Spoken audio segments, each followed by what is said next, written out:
네, 오늘은 출애굽기 20장 말씀. 출애굽기 20장 말씀은 십계명이 나와 있는 아주 유명한 장입니다. 그래서 대부분 출애굽기 20장 하면은 십계명이 있는 장 그렇게 기억을 하게 됩니다. 여러분들도 머리에 그렇게 박아놓으면 출애굽기 20장 아마 그 십계명이 나와 있는 장이다라고 그렇게 말할 수 있어야 되겠습니다. 어제 말씀에도 우리가 하나님이 우리에게 위대한 제안을 하셨다. 너희가 내 소유가 되고 또 내 제사장 나라가 되고 또 나아가서 거룩한 백성이 되게 할 것이다 라고 그렇게 제안을 하자 백성들이 다 그것을 좋게 받아들이고 우리가 그 말씀 그대로 다 준행하겠습니다 라고 그렇게 약속을 하게 됩니다. 그러면서 지금 이 상황은 막 그 신의 산이라고 하는 그 거룩한 하나님의 산에 지금 막 구름이 빽빽하게 그 산에 임하였고 그 구름 속에서 막 번개가 치고 천둥 소리가 울려 퍼지고 또 막 그 연기가 막 그 어떻게 불이 붙어가지고 연기가 막 피어오르는 그런 장면입니다. 그러니까는 이런 어떤 우리가 무대 장치라고 한다면 이런 것들이 막 이렇게 일어나면 그 주위에 있는 모든 사람들은 감히 그 앞에 나가지도 못하고 혹시라도 번개를 맞아 죽을까 또 연기에 질식해서 죽을까 여러 가지 두려움 막 그런 속에서 지금 하나님께서 직접 이 모세와 그리고 70의 장로들 그리고 거기에 있는 이스라엘 백성들 다 금띠를 띠고 그 경계선 전부 안으로 들어오면 안 된다. 그러면 전부 죽는다. 라고 하는 그런 상황 속에서 지금 하늘에서 음성이 들려서 이 십계명이 주어지는 거예요. 그래서 이제 사람들은 이런 것들을 상상해서 영화 만들 때 그런 속에서 모세가 가지고 있는 모세가 이제 십계명을 받는데 돌판에 바위에다가 하나님께서 막 번개같이 이렇게 해서 글을 기록하셔가지고 10가지 계명을 줘서 두 돌판으로 만들어 결국 모세의 양손에 쥐게 됐다라는 그런 어떤 것들을 상상해내곤 합니다. 어찌됐든지 간에 10가지 이 규칙은 위대한 하나님의 거룩한 백성으로 살아가는데 가장 기본 원칙이 되는 조항들입니다. 그래서 이 10가지 기본 조항을 잘 지키면 우리는 하나님 앞에서 하나님의 소유가 될 수가 있고 또 그분의 제사장 역할을 할 수가 있고 그분의 거룩한 백성으로 살아갈 수가 있게 되는 겁니다.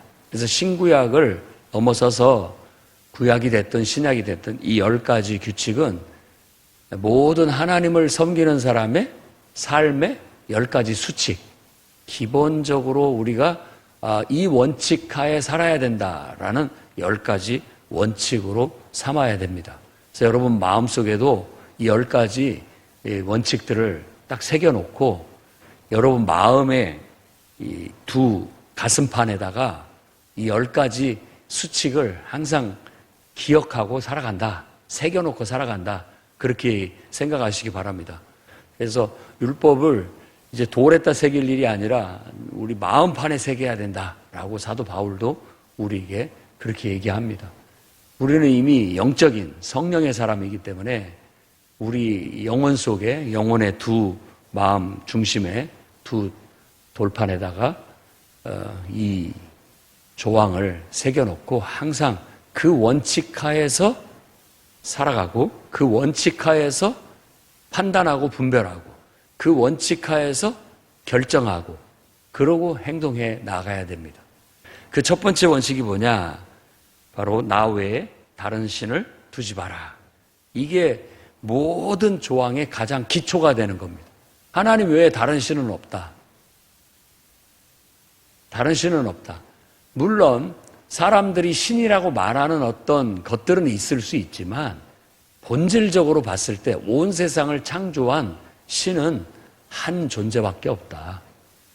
그 분이 바로 여호와 하나님, 내가 믿는 하나님이다. 성경에서 말하는 하나님이다. 라고 우리가 분명하게 얘기할 수 있어야 됩니다. 그래서 일단은 하나님 외에 다른 신은 없다. 우리가 유일하게 항상 섬겨야 될 대상은 바로 성경에서 말하는 그 하나님밖에 없다. 우리를 창조하시고 우리를 사랑하셔서 자신을 인간으로 이 땅에 오셔서 십자가에 모든 걸 내어주신 분, 그리고 죽은 자 가운데서 부활하셔서 우리에게 영생을 선물로 주시기로 약속하신 그분만이 유일하게 우리가 섬겨야 할 우리 신이다. 섬겨야 할 대상이다. 라고 그렇게 확실하게 여러분들도 못 받고, 여기에서 왔다 갔다 함이 있어서는 안 되고 흔들림이 있어서는 안 됩니다. 왜냐하면 이게 기초니까. 기초가 흔들리면 그 위에다가 또 뭘 더 쌓을 수가 있겠습니까? 딱 이것만큼은 분명하게 그냥 탁 자리를 잡아야 그 다음에 조항들이 그 위에 하나씩 세워져 갈 수 있게 되는 겁니다.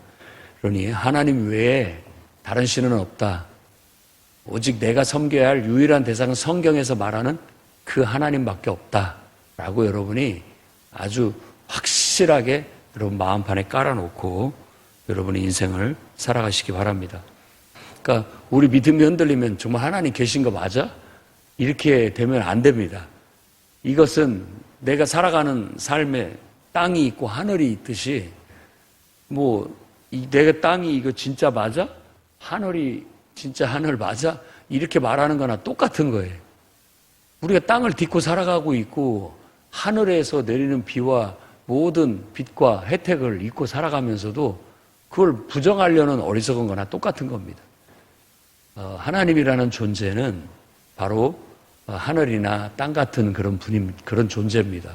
그래서 아무리 내가 하나님이 어디 있어 내 주먹을 믿지 라고 해봤자 그렇게 말하는 그 사람도 하나님이 창조하신 세계 속에 살고 있고 하나님의 은총을 늘 받으면서 살고 있어요. 다만 그걸 부정하고 있을 뿐인 것이죠. 그러니까 그건 어리석음 그 자체예요. 스스로가 그걸 부정한다라는 것은 나는 마치 어디에선가 나를 낳아준 어머니가 계시고 또 아버지가 있는데 나는 그거 없이 태어났다. 이렇게 말하는 거나 똑같은 거예요. 아무리 그 입으로 그렇게 얘기를 해봐도 도대체 어머니 통해서 태어나지 않은 사람이 누가 있고 아버지 없이 태어난 사람이 누가 있습니까? 그냥 부정하고 싶을 뿐인 것이죠. 그 존재를 부정하고 싶은 그런 어리석은 마음일 뿐입니다. 그건 틀어진 마음이고 그건 뭔가 왜곡된 마음이고 삐뚤어진 마음이라고 볼 수 있다라는 것이죠. 그러니까 여러분 하나님을 인정하고 보자. 내가 이렇게 존재하는 것 그 자체가 온 세상을 창조하신 하나님이 존재하시다는 증거다. 저는 그게 분명하다고 생각합니다. 내가 있다는 것은 하나님이 있다라는 증거예요. 누가 하나님 어디 있냐 보여줘라. 날 봐라. 내가 있다는 건 곧 하나님이 나를 창조하신 하나님이 있다는 증거다. 이렇게 확신 있게 말할 수 있어야 됩니다. 그러니까 하나님 없이는 우리 인생이 없습니다. 하나님을 알고 그 다음에 비로소 나를 알 때 진짜 나를 아는 거예요. 나를 알면 진짜 나를 알면 하나님을 당연히 인정할 수밖에 없습니다. 그래서 나와 하나님과의 관계 속에서 인생은 펼쳐지는 거예요. 나를 아는 것이 X축이 되고 하나님을 아는 것이 Y축이 돼서 이렇게 X축, Y축이 돼서 내가 나를 아는 만큼 또 하나님을 아는 만큼의 어느 좌표에 내 인생이 흘러가고 있는 거예요. 그러니까 여러분이 하나님을 아는 만큼 여러분을 스스로가 아는 만큼 여러분들의 인생이 더 수준 높은 인생, 더 위대한 인생이 펼쳐지게 된다라는 것을 여러분이 알기를 바랍니다. 그런 깨달음이 필요합니다. 그래서 이 첫 번째 조항이 바로 그런 의미를 가져요. 나 외에 다른 신을 두지 마라. 하나님 외에 다른 신은 없다라고 그렇게 믿으시기 바랍니다. 그 다음에 두 번째 조항이 너희를 위해서 새긴 우상을 만들지 말고 그것들을 섬기지 말라. 우상을 만들지 말고 우상을 섬기지도 말라. 이건 신에 대한 왜곡된 하나님의 존재에 대한 왜곡된 신앙을 말하는 겁니다. 그걸 우상이라고 그래요. 우상. 그러니까 참 하나님을 알고 그 하나님을 하나님답게 섬겨야 되는데 그 하나님을 자꾸만 자기식으로 해석을 해가지고 자기식으로 해석을 해서 자기 욕망을 이루어주는 신으로 생각을 해요. 우리가 지금 하나님을 이 성경의 하나님, 기독교에서 말하는 그 어떤 우리 예배의 대상인 그분을 생각할 때 우리도 하나님을 우상처럼 여기고 섬길 수가 있어요. 우상은 일단 생각을 딱 하면은 내가 만들어낸 거, 그리고 내가 내 욕망을 이루어주는 신이라고 갖다 붙이는 거예요. 갖다가. 그래서 내가 그걸 의지로 삼는 거죠. 근데 그런 신 개념은 왜곡된 신 개념이에요. 그래서 진정으로 내 영혼을 끌어주지 못하고 구원시키지 못합니다. 그걸 우상이라고 하는 거예요. 이게 좀 차이가 있습니다. 자, 하나님을 내가 원하는, 예를 들어 여러분의 자녀를, 그 자녀를 이렇게 보면 태생부터가 그 자녀의 나름대로 가지고 있는 본질도 있고 성격도 있고 다 좀 나하고 다르죠. 내가 부모라 할지라도 나하고 다른데 우리 부모가 생각할 때 내가 생각하는 아들이 있어요. 내가 생각하는 아들, 내 욕심이 있어. 그 아이는 태생이 원래 이런 아이인데 내가 생각하는 아이를 내가 자꾸 꾸며서 만드는 거예요. 그게 우상입니다. 왜곡됐다라는 거예요. 잘못 생각하고 있는 거예요. 내가 원하는 아이를 만들 것이 아니라 원래부터 하나님이 창조하신 그 아이의 본 모습이 그 본 모습과 본래의 능력과 인격을 드러낼 수 있게 나는 뒤에서 그것을 바라보고 지원해 주는 역할만 하면 되는데 내가 원하는 인간으로 만들어 버리는 거예요. 그런 것도 하나의 구속이 되고 속박이 되는 겁니다. 그러니까 아이들이 그거에 대해서 굉장히 힘들어하는 거죠. 어려서 말 못하지만 결국 커서는 그거에 대해서 크게 한번 반항하는 그런 일들을 겪게 되는 겁니다. 그러니까 적당히 해야 됩니다. 아이들도. 그런데 아이도 그렇고 사람도 그래요. 사람도 인간관계에서 자꾸만 내가 원하는 인간상을 만들어 놓고 상대방이 그래 주기를 늘 바라고 그런 사람으로 막 내가 만들어 가려고 하면 여러분 요즘에는 그걸 뭐 스토커라고도 얘기하고 가스라이팅 한다고도 얘기하고 그렇습니다. 그거 무례한 거죠. 사람을 내가 원하는 인간으로 만들어 버리려고 하는 그런 것들은 그건 진정한 인간관계가 아닙니다. 인간 존중도 아니고. 그러니까 이상한 관계가 돼버리는 거예요. 관계가 왜곡되게 되고 건강한 관계가 이루어지지 않아요. 하물며 만물을 창조하시고 초월적인 하나님을 우리가 이해하지 못하고 그 하나님을 내가 원하는 신으로 만들어버리는 거예요. 그게 우상인 거예요. 내가 원하는 옷을 입혀드리고 내가 원하는 말을 하게끔 유도하고 그러면 그게 우상이지 그게 진짜 신이겠습니까? 하나님은 초월자이시고 전능자이시기 때문에 하나님은 그렇게 우리가 원하는 옷을 입고 우리가 원하는 꼭두가시처럼 그렇게 구는 신이 절대 아닙니다. 그건 우상이죠. 근데 그렇게 우리가 하나님을 섬겨버리면 우상 섬기듯이 하나님을 섬기기 때문에 올바르게 하나님을 섬기지 못함으로 인해서 왜곡된 신관을 갖게 되고 온전한 신과의 관계를 유지할 수가 없어요. 병든 신앙이죠. 그런 병든 신앙을 우리가 요즘 이단이라고도 얘기하고 또 사입이라고도 얘기합니다. 그 신앙은 오히려 명철한 이성으로 사는 것보다도 훨씬 해롭다. 그렇게 얘기합니다. 정말로 잘못된 우상 섬기듯이 하나님을 섬기면 이성으로 살아가는 세상 사람들보다 훨씬 더 해로운 존재가 됩니다.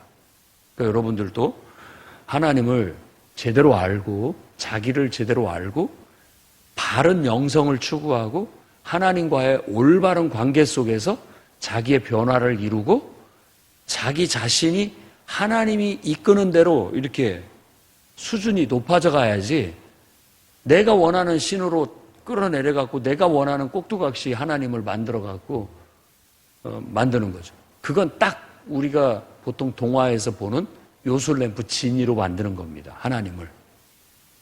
내 품에 늘 들고 갖고 다니면서 내가 필요할 때 쓱쓱 문질러가지고 뿅 나타나면 내가 원하는 소원 다 들어주기. 그런 신이 돼버리는 거죠. 그건 바로 우상이 이런 성격을 갖고 있다는 걸 보여주는 하나의 전형적인 예라고 볼 수가 있습니다. 이 두 번째 계명에서 새긴 우상을 만들지 말라. 이 말은 바로 그런 의미가 있는 거예요. 그러니까 여러분들도 왜곡된 신관을 탈피해야 됩니다. 우리 인간의 본성에서부터 내가 만들어낸 신, 내가 원하는 신이 아니라 하나님이 원하는 나, 하나님이 기뻐하는 인간이 되어질 수 있도록 하나님과의 올바른 관계 형성이 필요합니다. 그러니까 제대로 믿어야 됩니다. 자, 우리가 어떤 이단에서 기독교가 왜 십자가를 걸어놓고 십자가한테 절을 하고 기도를 하느냐라고 그렇게 얘기합니다. 여러분 정말 그렇습니까? 그럼 우리도 지금 하나님을 우상 섬기듯이 섬기는 겁니다. 십자가는 그냥 글자처럼 상징적인 아이콘이에요.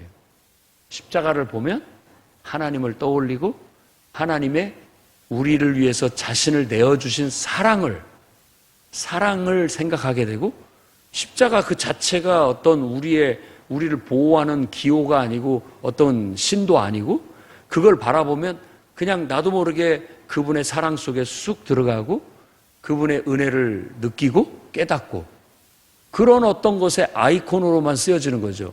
여러분들도 핸드폰 아이콘이 그냥 그림이라면은 아무리 터치해봐도 그것이 뭐 아무 변화가 없을 겁니다. 근데 그 아이콘을 내가 손으로 터치하면 딱 새로운 창이 열리잖아요.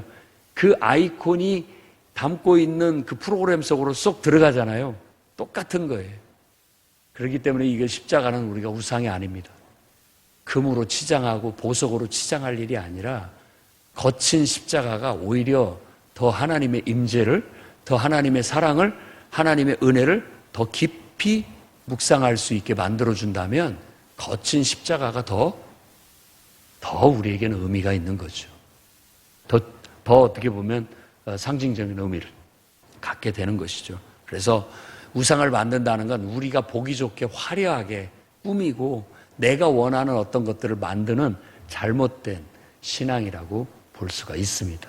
그래서 의리의리하게 막 금으로 은으로 치장을 하고 이런 것들이 자칫 잘못하면 결국은 우리가 우리의 우상을 스스로 만들어내버려서 본질이신 하나님과의 영적인 친밀함과 사랑의 관계, 은혜의 관계에 도달하지 못하고 겉으로만 하나님을 섬기는데 머물러버리는 그래서 왜곡된, 경직된 좀 왠지 모르게 건강하지 못한 하나님과의 관계를 가짐으로써 신앙의 제대로 된 능력을 경험하지 못하게 될 수 있다는 것이 바로 두 번째 계명에 두고 있는 의미라고 볼 수 있습니다. 자, 또한 왜곡이 뭐냐면 세 번째, 내 하나님 여호와의 이름을 망령되게 부르지 마라. 하나님의 이름을 이 망령되다라는 단어는 쉽게 얘기한다면 함부로라는 단어예요. 함부로 쓰지 마라. 함부로.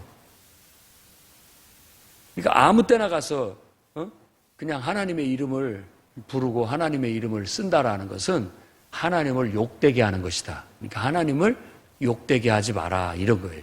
이름 하면 우리가 떠오르는 연상에서 떠올려야 할 단어는 명예예요. 명예. 하나님의 명예를 함부로 손상시키지 마라. 우리가 하나님을 믿는다고 한다면 그만큼 더 조심성이 있고 그만큼 더 어떻게 보면 더 수준 있게 행동을 하고 말을 하고 하나님을 섬겨야 되는데 아무 때나 함부로 하나님의 이름을 불러서 그 이름을 욕되게 해서는 안 된다.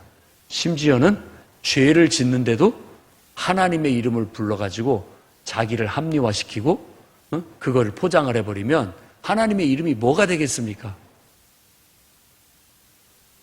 똑같이 그냥 먹칠을 해버리는 것이 되고 마는 거잖아요. 그러니까 그러면 안 된다라는 것을 분명하게 얘기합니다. 하나님은 거룩한 분이고 그분의 이름에 거룩함은 지켜져야 된다. 우리가 그래야만 우리 스스로도 하나님이 거룩하신 것처럼 우리도 거룩해져 나아가게 되는 것이지 그냥 우리 편한 대로 하나님 이름을 다 갖다 붙이고 변명하고 다 갖다 붙이고 합리화시키고 이렇게 해나가면 이건 건전한 신앙이 나올 수가 없습니다. 그럴 것 같으면 뭘로 하나님을 섬깁니까? 자기 마음대로 살면 되지. 하나님을 섬긴다고 하면서 하나님을 자기 마음대로 갖다가 만들어서 그냥 쓰고 있는 거잖아요. 그렇게 해서는 하나님을 섬기는 게 아닙니다. 하나님이 나를 섬기는 것이 아니라 내가 하나님을 섬기는 거예요. 하나님이 내가 원하는 대로 다 해주고 다 뜻들어줘야 되는 그런 분이 아니라 우리가 하나님이 원하는 하나님이 기뻐하실 수 있는 삶을 살려고 노력하는 그래야 우리의 인격이 올라가고 우리의 삶의 수준이 높아질 수 있는 것이죠. 여러분들의 자녀들도 부모가 물론 자녀를 섬기지만 자녀가 부모를 섬겨야 됩니다. 무슨 말인지 알겠죠? 부모가 가르치고 훈육한 대로 자녀들이 따라와야지 자녀들이 하자는 대로 부모가 쫓아다니면 그건 진정한 양육이 아니죠. 양육이 안 됩니다. 그러니까 균형을 잡아야 돼요. 아이들이 원하는 대로 졸졸졸 다 따라다니면서 뭐 하자는 대로 다 들어주는 것은 그 어느 왕조의 못돼 먹은 개구장이 왕자님들이나 그렇게 하고 사는 것이지 다 엄한 스승님 밑에서 엄한 부모님 밑에서 인간의 인격의 도리를 배우고 사람 된 도리를 배우고 질서를 배우고 규칙을 배우면서 나아갈 수 있도록 배우고 양육을 해야 되는 건데 쫓아만 다닌다면 왜곡된 관계예요. 그래서 그것은 건전한 건강한 관계가 못 돼서 그렇게 썩 좋은 결과를 가져오지 못할 겁니다. 똑같아요. 하나님을 섬기는 것도 우리가 우상을 만든다든지 그 이름을 함부로 불러서 내가 내 멋대로 쓴다든지 이런 것들은 올바른 신앙이라고 할 수가 없습니다. 그 다음에 네 번째는 안식일을 지켜라 라는 어떤 그걸 통해서 우리의 하나님과의 관계를 증진시킬 수 있는 7일 중에 하루. 원래 안식일은 하나님께서 6일 동안 세상을 창조하시고 쉬셨는데 쉬면서 참 좋았다, 참 좋다, 참 좋다 라고 했단 말이에요. 그러니까 일하는 자만이 쉼을 가질 수가 있습니다. 내가 6일 동안 열심히 일해서 뭔가를 이루어왔어. 그러면 잠깐 쉬면서 그 이루어 온 것을 이렇게 감상하는 거예요. 뒤돌아보는 거. 그게 안식의 목적입니다. 근데 내가 아무것도 한 일이 없어. 그러면은 쉴 때 뭘 느끼겠습니까? 야, 정말 한 일이 없구나. 그거밖에 더 느끼겠냐고요. 근데 땀 흘려 열심히 6일 동안 일을 했다면 가만히 쉬면서 내가 이렇게 해왔는데 요 부분은 좀 이렇게 고쳐야 되겠구나. 요 부분은 참 잘했다. 이런 것들을 감상하는 시간이 안식의 어떤 진정한 의미라고 할 수 있습니다. 그래서 여러분들이 바쁘게 인생을 살지만 항상 하나님 앞에 와서 자신을 돌아보고 자신이 잘 달려오고 있는지, 자신이 잘 살고 있는지, 내가 걸어온 인생을 되돌아보면서 감사할 건 감사하고 잘한 것은 하나님 앞에 자랑도 하고 잘못한 것은 반성도 하고 또 수정이 필요합니다. 조정을 하고 수정을 해서 그 다음 날부터 또 6일을 달려가야 되는데 그 달려갈 때 그걸 참고해서 더 나은 삶으로 끌고 가기 위한 하나의 규칙이 안식일의 규칙입니다. 그러니까 얼마나 이게 하나님을 섬기는 것 자체가 위대한 삶을 산다라는 거예요. 이 조항들을 지킨다라는 건 위대한 삶을 내가 살아가고 있는 거라고 볼 수 있습니다. 하나님을 섬기는 것이 곧 나를 위한 거예요. 그게 분리되지 않습니다. 하나님을 위한 것이고 나를 위한 것이에요. 하나님을 사랑하는 것이 내 인생을 사랑하는 거나 똑같아요. 이 네 가지 원칙을 잘 지키면 하나님과 올바른 관계 속에서 내 삶을 더 수준 있고 품위 있게 끌고 가는 동력이 생기게 되는 겁니다. 그러면서 그 동력을 바탕으로 해서 이제 나머지 6가지 규칙이 나오는데, 부모를 공경하라, 살인하지 말라, 간음하지 말라, 도둑질하지 말라, 이웃에게 거짓 증언하지 마라, 그리고 이웃의 소유를 탐내지 마라. 이런 조항들이 실천적인 조항으로 나오게 되는 겁니다. 자, 하나님과의 신실한 관계 속에서, 건전한 관계 속에서 나 자신 외에 부모, 또 나 자신 외에 다른 사람, 나 자신 외에 이웃 사람과의 관계의 건전함이 펼쳐진다. 이런 거예요.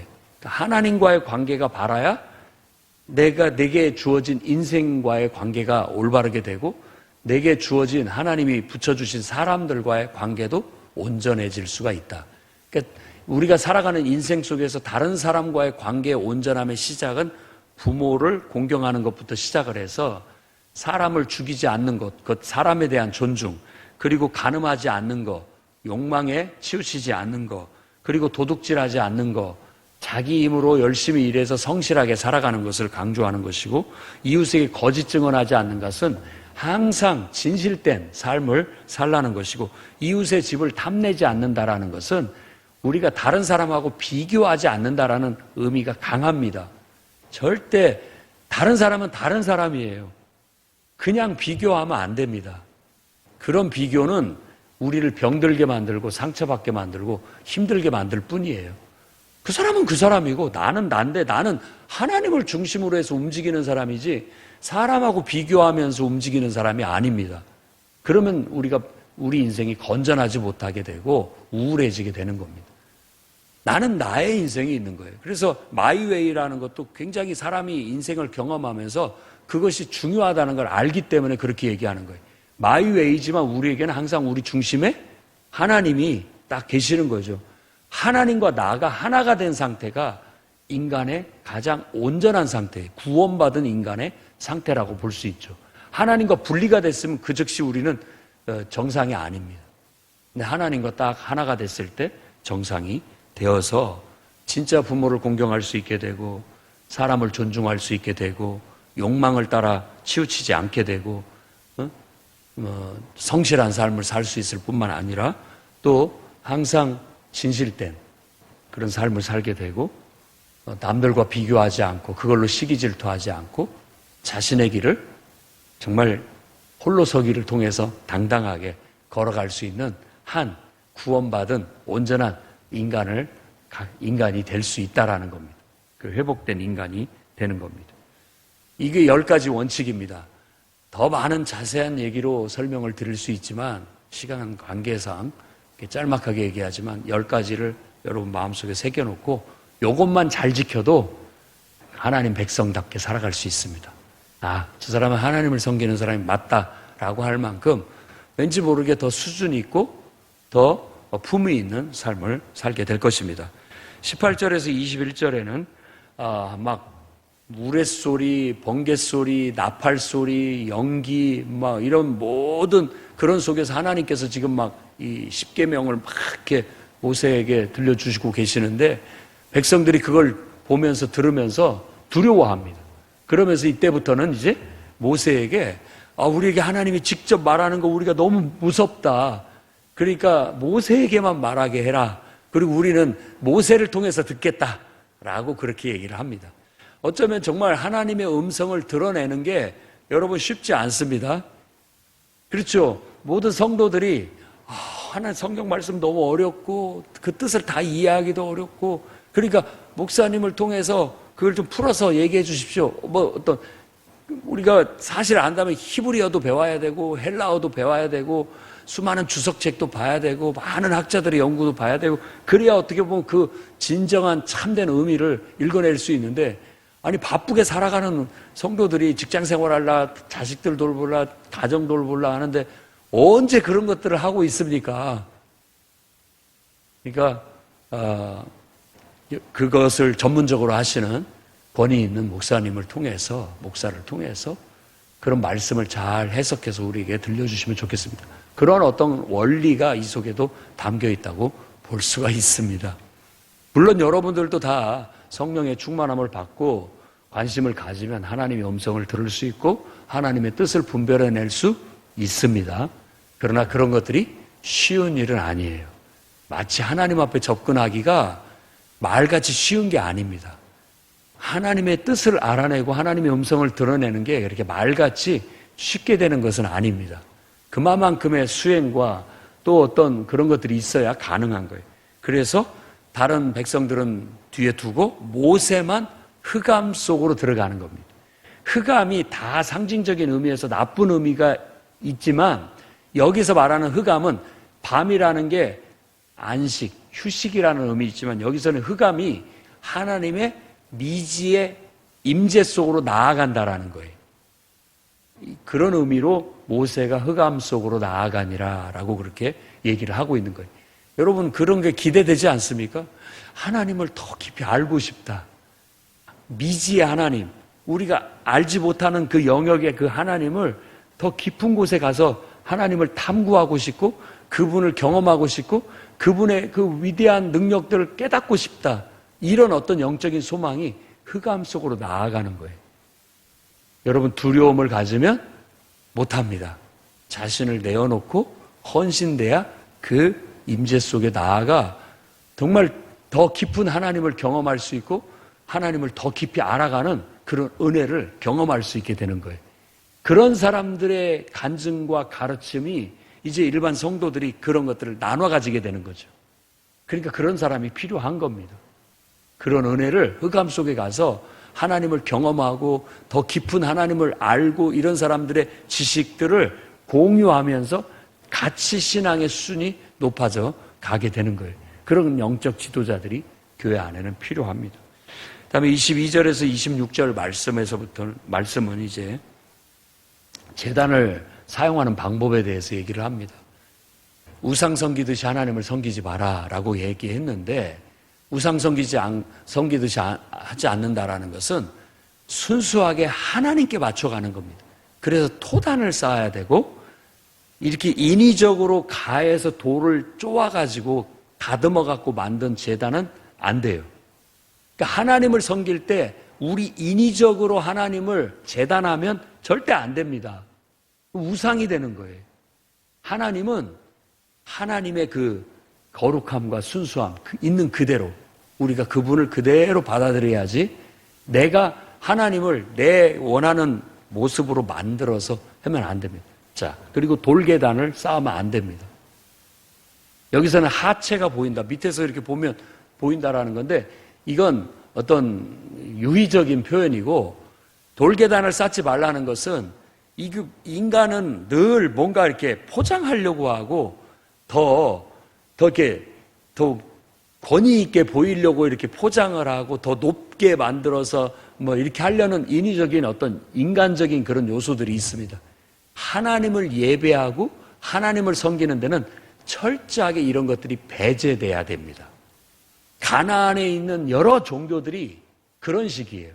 사람들이 보기에 뭔가 의리의리하고 또 사람들이 보기에 뭔가 신비하고 여러분 우리가 무당집 같은 데 가면 대나무에다가 빨간색 이렇게 꽂아놓고 들어가면 이상한 그림이 있어갖고 분위기부터 으시시하고 왠지 압도되는 TV 드라마나 이런 데도 보면은 그런 것들이 인간을 확 위축되게 만드는 어떤 것들을 통해서 자기들의 그 인간으로 가지고 있는 그 부족함을 신적인 어떤 그런 것들을 끌어내려고 하는 그런 인위적인 요소들이 강합니다.